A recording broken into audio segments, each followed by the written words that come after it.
Хей, бәріңе сәлем достар, сендермен бірге тағы амандық. Біз өткен жолы ертегілердің барлығын аяқтадық деп ойлап қалдық, біресе ойлап қалмадық, қайтадан ойлап қалдық. Бірақ та ақыр соңында бізде мына жерде қайтадан кіріп қарадым, зерттедім, нені былайынан жіберіп алдым, байқамай қалдым деген сияқты. Кірдім, қарадым, мына жерде дьяволдың, Люцифердің жұлдызшалар тұр екен. Міне бізде көріп тұрғандай жаңадан секретный уровеньдер ашылды. Бәрін басынан бастап өтіп шығатын боламыз. Ең бірінші главада өмір және өлім туралы. Бұл жерде дьявол делает всех несчастными. Яғни Люцифер барлығын бақытсыз қылуда. Ева и так бақытсыз мына жерде. Бірақ бізге енді Адамды да бақытсыз қылу керек. Адам? Адам елесі ғана тұр ғой мұнда. Так, онда не істейміз? Қазір мына уровеньде. Так, дьявол. Мен дьяволды өлтіргім келген, бірақ дьявол мынаның суретін салып кетті. Значит, мына жерде Адам өлмейді. Адамның орнына мұнда қойсақ, екеуі де несчастный, бірақ Еваны да өлтірмейміз. Походу, мына жерге дьяволды қоямыз. Міне, мынау по идее оңай, былай ойланатын болсаң қиын ештеңесі жоқ. Дьяволдың сюжеті мына жерде Еваны алып орнына. Ох, пашымай. Түрін қара. Алып тастаймыз. Еваны қоямыз. Міне, бізде бірінші уровень өтілді. Әрі қарай горе, қайғы, любящие супруг. Значит, жақсы көретін екеуін бір-бірін махаббаттар, бір-бірін отвергать етеді. Сказкада цены аз болуы мүмкін дейді. Бірақ біз аз қылмайды шығармыз. Осыны толығымен толтыратын шығармыз, походу енді. Мынау келгеннен кейін. Походу мына историяның барлығы керек емес бізге. Қайтадан жасаймыз. Былай енді үйлену той болады. Үйлену той болған кезде Эдгар мен Ленора қайтадан үйленеді. Ленора үйленіп тұрған кезде өлім болады. Өлім болған кезде өтірік өлім болады, былай айтқанда. Ленора өлді деп суретін краскамен салып кетеді. Содан кейін свадьбаға келеді. Жоқ, мына жерде походу ысырамыз. Мына жерде тағы да свадьба жасау керек. Бернард пен Изабельді қосу керек, отвергать ететін болса. Мынаның барлығы отвергать ету керек пе екен бір-бірін? Или болмаса керек емес пе екен? Эдгар Ленораның суретіне қарап жылап отыр ғой. Бірақ по факту Ленора өлген жоқ. Аламыз да өлім келеді. Өлім Бернард. Жоқ. Изабельді Бернард тұра берсен. Изабельді өлді деп ойлайды. Содан кейін той болады. Так, жаңа кім өледі? Эдгар мен Изабельді қосамыз. Бернардты қосамыз. Бернард, твою мать, сен не қылған адамсың? Баланы да қыздың да жақсы көреді екенсің сен. Жетір. Дьявол қорқытып жіберді мынаны. Бірақ екеуі Бернард сен кіре берме көтке. Мұны былай қарай тұр. Изабель Бернардты жақсы көрем дейді. Содан кейін тағы свадьба болады. Ленораға келеді. Кім айтады? Бернард айта ма? Мен жақсы көрем сені деп. Бірақ ол Эдгарды жақсы көрем дейді. Бізге тағы да бір цена жетпей тұрған сияқты мына жерде. Может. Давай, мынаны былай қарай ысырып қоямыз. Эдгар мен Ленора үйленеді. Ленора өлді деп дьявол айтады. Содан кейін Бернард, тұр орныңда. Енді Ленора өліп қалғаннан кейін Эдгар жалғыз өзіне істейді. Өзіне махаббат іздейді. Содан кейін ол жылдар өткеннен кейін Изабельді табады. Эдгар тұрған кезде Ленора келеді, жүрегі жараланып қалады. Бірақ свадьба болатын кезде Бернард пен Изабель кездесіп қалады. Бернард пен Ленораны үйлендіріп жібердік. Не үшін үйлендіріп жібердік осы екеуін біз? Айтшы. Не үшін үйлендірдік? Бізге негізі мына екеуін бөлек-бөлек қою керек. Бөлек-бөлек қою керек емес. Екеуінің жүрегін жаралау керек. Бірақ жүрек не үшін жараланады бізде бұл жерде? Дьявол, сен қорқытқаннан басқа не істей аласың бұл жерде? Сурет саласың, жақсы. Басқа қандай функцияң бар сенің? Бернард өзінің суретін көріп аң-таң болуда мына жерде. Өйткені Изабельдің суретін бұл көрмейді пока что. Мына жерге қоямыз. Жүрегі жараланып қалады. Содан кейін келеді да Эдгар мен Бернард сен қашшы былай. Екі мужиктің жүрегін жаралақ қойдық біз. Қалай мен мына екі феминистканың, екі сары шашты, қалай айтсам екен, екі лесбиді қалай жүректерін жаралауға болады? Жоқ, мына жерде енді барлығы түсінікті. Может, Бернардты алып тастаймыз, мына жерде өлім келеді, бірақ Ленора тоже Эдгардың өлгенін көреді. Эдгардың өлгенін көргеннен кейін мына жерде Бернард пен Эдгар махаббат болады. өтірік айтам, Эдгар мен Изабель махаббат қыламыз. Еркек пен еркекті что-то пока қосқым келіп тұрған жоқ. Қанша жерден дьяволский уровень болса да, левел девил болса да, енді Изабельді қоямыз. Изабель тұрған жерде Бернардтың суретін қоямыз. Содан кейін тағы үйлену тойы болады. Эдгар мен Изабель, Бернард. Эдгар, өз-өзіңе ғашық бола алмайсың ба сен? Бернард екеуін қосуға тура келетін сияқты. Мына өлім артық, пока что ешкім өлмейді мына жерде. Енді Ленора мен Изабельді қосамыз. Үйлену той болады. Мына жерге Ленора мен Бернардты қойсақ.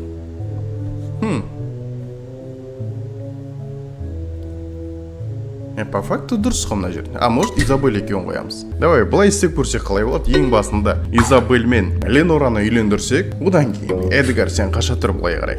Ленора Изабельдің өлгенін көреді. Содан кейін Изабель Ленораның өлгенін көреді. Мына жерде мынау екеуі қосылады, ақыр соңы екеуі бірдеңені дұрыс істемей отыр мен мына жерде. Енді қараш мына жерде бұларды Эдгар мен Ленораны обратно үйлендірмеске мына екеуін үйлендіреміз. Бұлар енді бір-бірін өлді де ойлап тұр ғой, екі ғашық екі жаққа кетеді. Содан кейін бұл біреу Эдгарды табады, біреу Бернардты табады. Обратно келеді. Екеуі келгеннен кейін екеуі де күйеуге шығып кеткен адамдар екенін түсінеді. Сонымен бір-біріне давай деп айтады.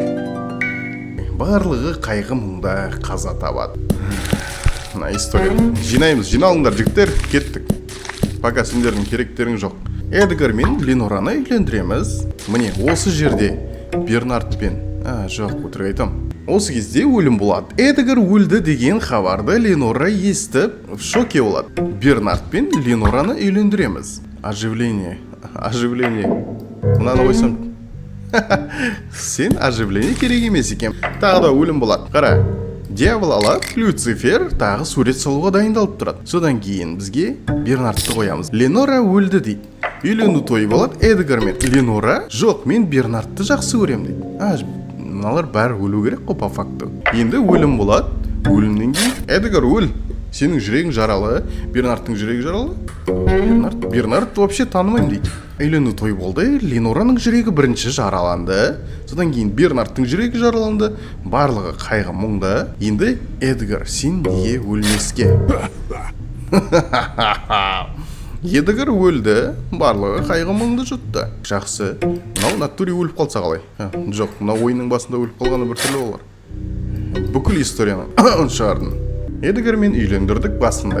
Эдгарды алып тастайық. Бернард пен Ленора үйленсін. Үйленгеннен кейін өлім болады. Тұра бер, Ленора келеді. Өлім Бернардты настигать етсін. Дьявол, сенің кезегің. Тағы да өлім болсын. Бернардты алып келеміз. Бұл жерде Ленораның жатқан суретін көреді. Ленора мен Эдгарды осы жерде үйлендірсек қалай? Содан кейін мына жерде Бернардтың жүрегі жараланады. Жүрегі тоқтап, бұл да Бернардта өліп қалады. Енді жүрегі жараланған Эдгар, қара, осы жерде Эдгар өледі. Дұрыс емес пе? Мынау дұрыс емес, бірақ мынау да дұрыс емес, примерно мынау да дұрыс емес. Эдгар келіп Ленораға өзінің сезімін айтса, оның жүрегі жараланады. Содан кейін Ленора Бернардтың өлгенін көреді. Өлгенін көрген Ленора, Бернард келеді. Дьявол, сенің кезегің, суретін сылай бер. Ленора өлгенін көреді осы кезде. Міне, үшеуінің де жүрегін амп еткіздік ортасынан. Давай мынаны битекші. Жүрегі жараланғаннан кейін Эдгар мына жерде бірден өлсін сразу. Ақыр соңында Ленора мына жерде өзі өледі. Екеуінде ешқандай разница. Может, мына жерде екеуінің орнын ауыстырамыз. Бернард өлді, Эдгар ажыраланды. Неге біз Ленораны қойдық? Может, Ленораның орнына мында Бернард. Міне Бернард қояды екенбіз. Манадан бері Ленора тұрған орында. Неге түсініксіз десем, оның орнында басқа левый персонаж тұр екен. Глава 4. Трагедия. Мына жерде Эдгар ұшып өлгенін білеміз алдыңғы главаларда. Мына жерде убийство кімнің кесірінен болды деген сұрақ. Уды Эдгар Ленора әйелі өлгеннен кейін барып шықты. Демек, бұл жерде кінәлі дьявол. Содан кейін мына жерде оживление болмайды. Свадьба болады. Ленора мен дьявол әкең алыс өтірік айтам. Люцифер сен орныңа тұрады. Свадьба болады. Эдгар мен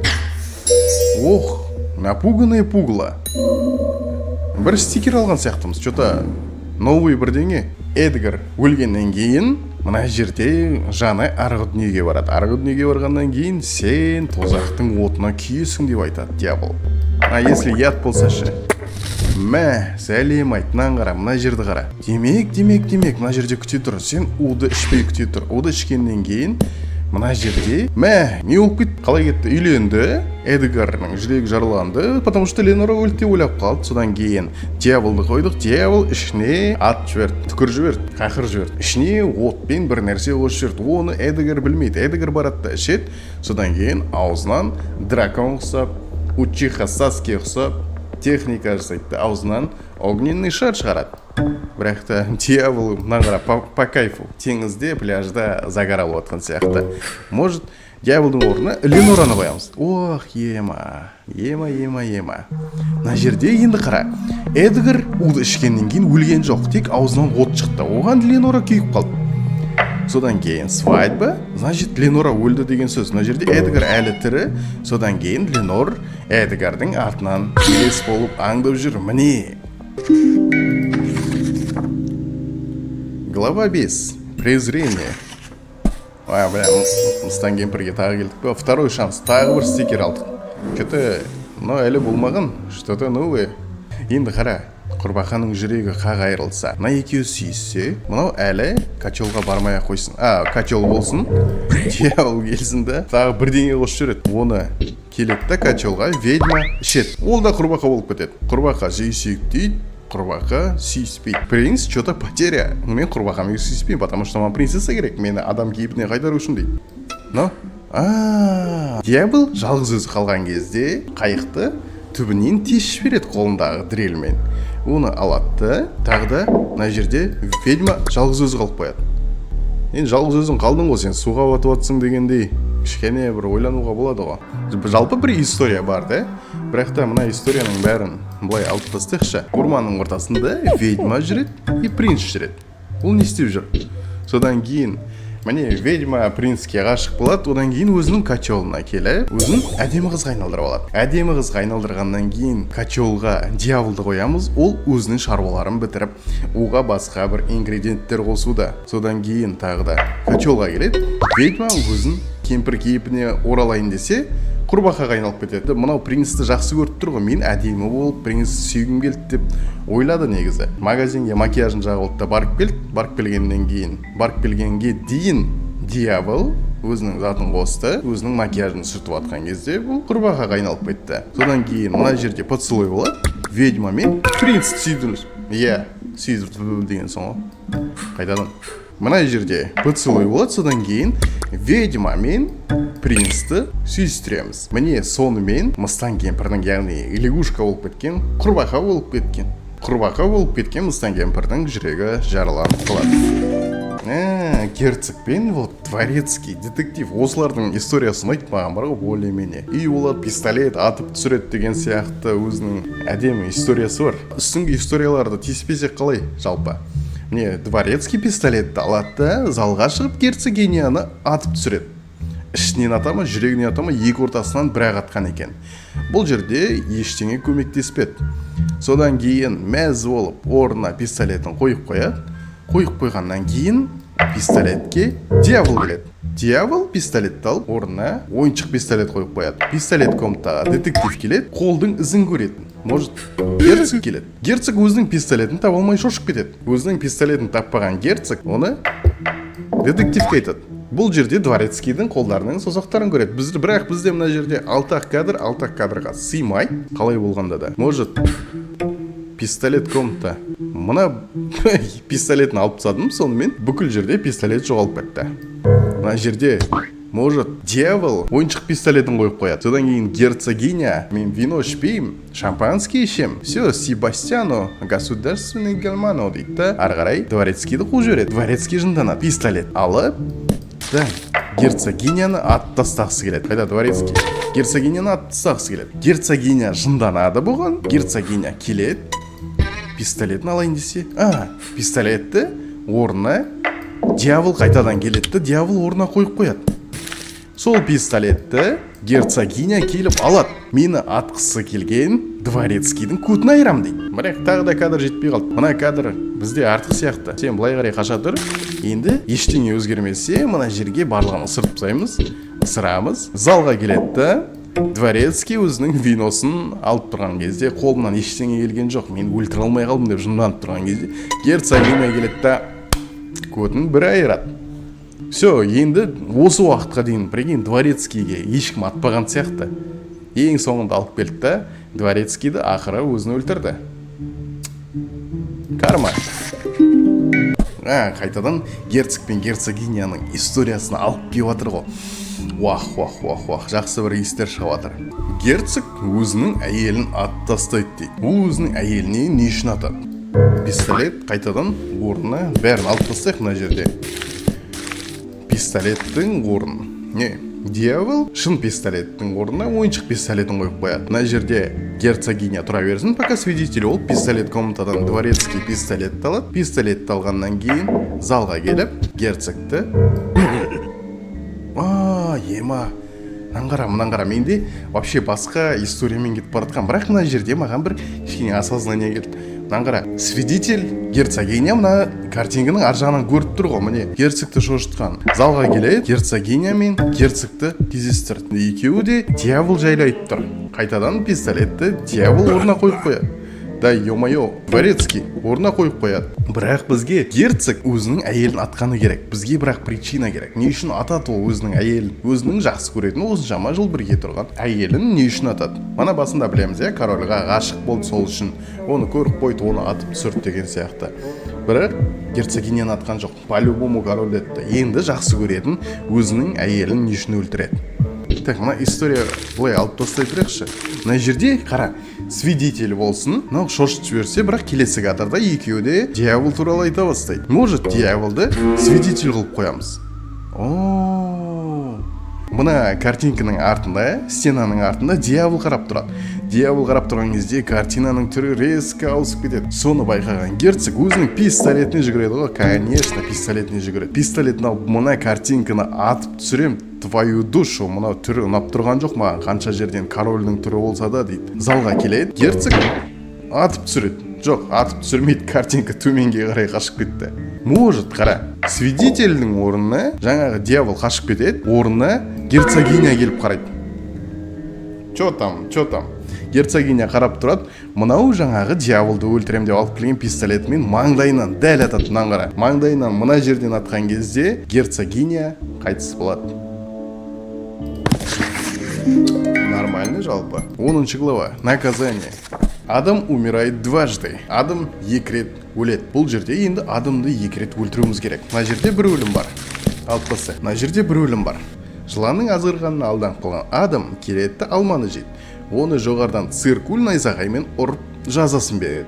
Мазасын алады, сосын ол жазасын алады. Содан кейін тағы да соблазнға келеді. Адам екінші рет күте тұр. Адам екінші рет жей алмайды екен. Оживление қыламыз, по-любому. Адамды қайтадан тірілту керек. Алманы адам жейді. Адам айтады, жоқ, мен жемеймін дейді. Өйткені мен өзімнің алатын нәрсемді алдым дейді. Дьяволдың рөлі қандай? Суд болады. Уах. Міне ғой, міне. Өйсту керек, сен тағы 2 рет қою керек мына жерге. Найзағаймен 2 рет ұрдыру керек. Бірақ мына жерде сразу өледі. Оживление дьяволға керек емес. Соблазн бар мұнда. Мұнда қойсақ жо. Мына крысаң істеп тұрған қара. Барды да қызыл алманы жасыл түске бояп тастады. Енді оны білмейді ғой. Адамға айтты, алманы жеме деді. Ол қызыл алма шығар деп ойлап қалады.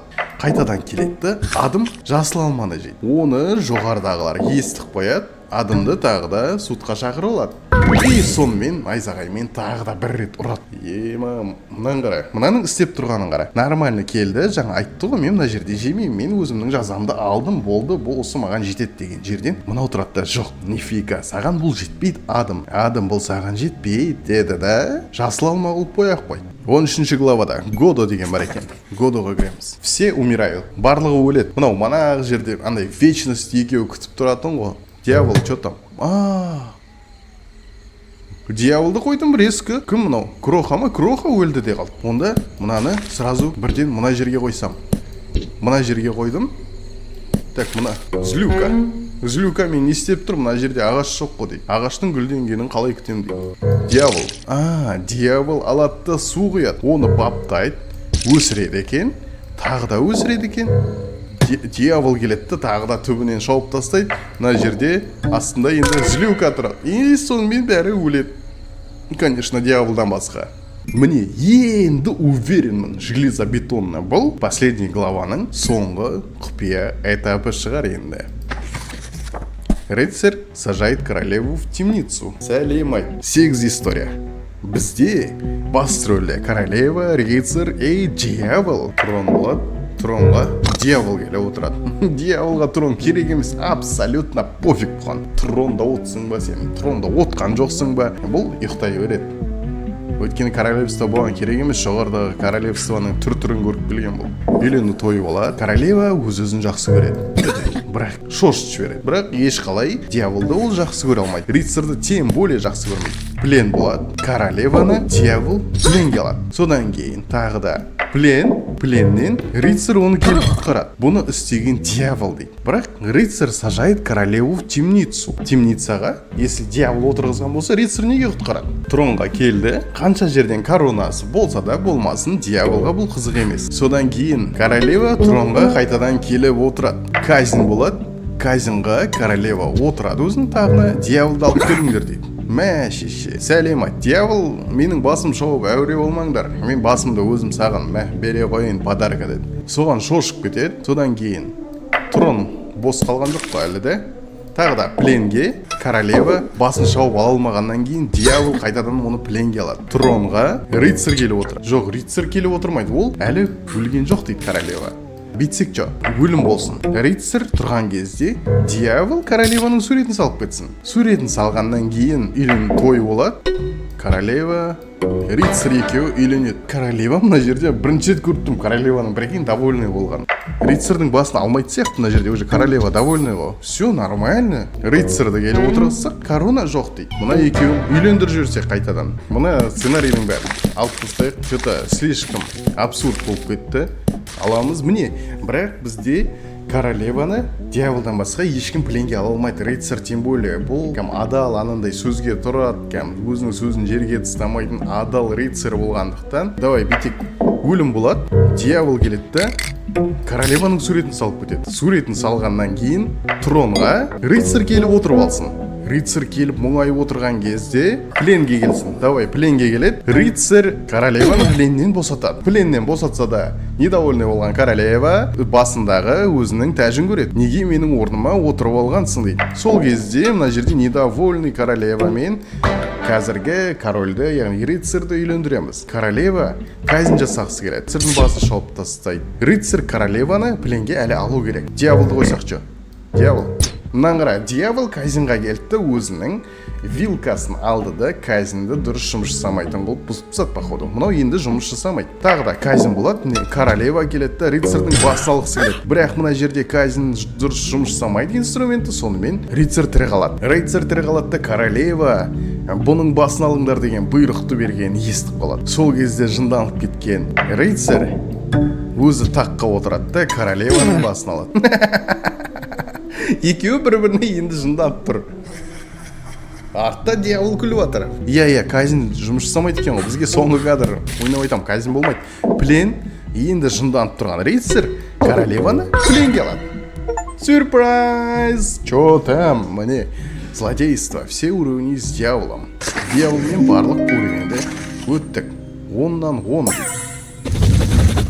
Вот, корона сыртынан вот деп орысша айттым негізі, бірақ от қой, от, огонь, шатастырмаңдаршы адамды. Осымен уровеньдерді өттік. Давайте, видео ұнаған болса, лайк басыңыздар, комментарий жазыңыздар, подписаться деген кнопканы басуды ұмытпаңыздар. Сіздермен бірге болған амандық, көріскенше күн жақсы болсын.